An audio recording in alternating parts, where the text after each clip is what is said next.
And now to CBS News Miami investigations. And people living in a gated community in Florida City are raising concerns about a neighboring development project. They believe it has crossed the property line and caused damage to their land. One homeowner reached out to us and wants help, and CBS News Miami's Joe Gorchow went digging for answers. I'm an honest man. I'm just trying to defend my home. Donald Purnell has lived in this gated community in Florida City for 23 years. The last two, he says, crushed his spirit. The first time I saw it broke my heart. Purnell noticed new development taking shape next door, a townhome project being built by Coulter Land. Purnell came to us in early February asking for help, believing the builders dug too far past the property line, and no one was listening. I feel very helpless. That's the word. You feel like everything you've worked for is disappearing right in front of your eyes? Yes. I'm the little guy.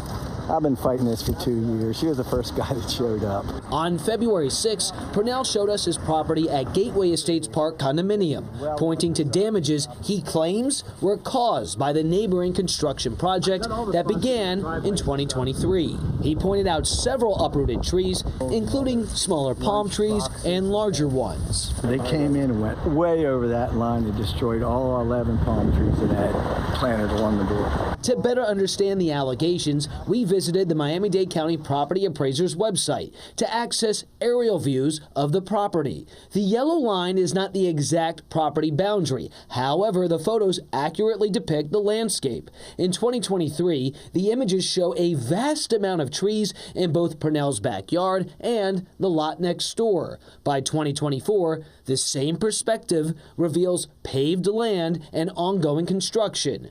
We shared the photos with the association's board member, Mark Wasser. There was no doubt about it. The aerial photos are cut and dry. It obviously showed the impact on the adjacent properties in my community. I don't think it's rocket science at all. We also contacted Coulter Land, sharing photos and videos from our weeks-long investigation. In response, they said our site was cleared for mass grading over a year ago. There were never any trees removed from neighboring properties. The site and retaining wall were all laid out by a surveyor. Within the last few months, Wasser tells us the situation appeared to have worsened.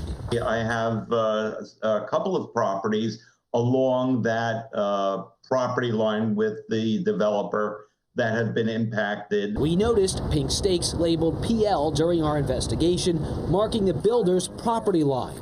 Nearby, stones and rubble were found several feet from what appeared to be the retaining wall. Our weeks-long investigation revealed similar issues, including drone footage and visits to neighbors' yards. We asked the Miami-Dade County Regulatory and Economic Resources Department to investigate the homeowners' disputes. After 12 days, they shared that inspectors confirmed the retaining wall was within property boundaries, but observed construction fill spillover due to necessary trenching. Our intention to hold the developer responsible for full restoration of any impact that they've made to any of our homeowners' properties. In a separate statement, Coulter Land stated, "We are dedicated to maintaining positive relationships within the community and will take all necessary steps to address and rectify any encroachment that may have occurred." For now, that promise feels like little relief to Purnell. I'm 71 years old. I used to love coming down here, and in 2023, it all changed. And now I can't plan a thing. This was all developed. It was all my tropical jungle is what I used to call it. I am totally lost if I didn't have your help. Miami-Dade County Regulatory Economic Resources told us that they reminded the project supervisor that this site must be cleaned and that the adjacent areas must be restored to their original condition to pass the final inspection. So we asked RER if they believe that this damage that we're seeing here up and down the line, if they believe that the builders damaged any of this or removed any of the trees to build this wall. We also asked for a copy of the land surveyor's original findings for this project. We're still waiting on those answers. Live in Florida City, Joe Gorchow, CBS News Miami. Out in the pavement, getting answers for the community. Thank you, Joe.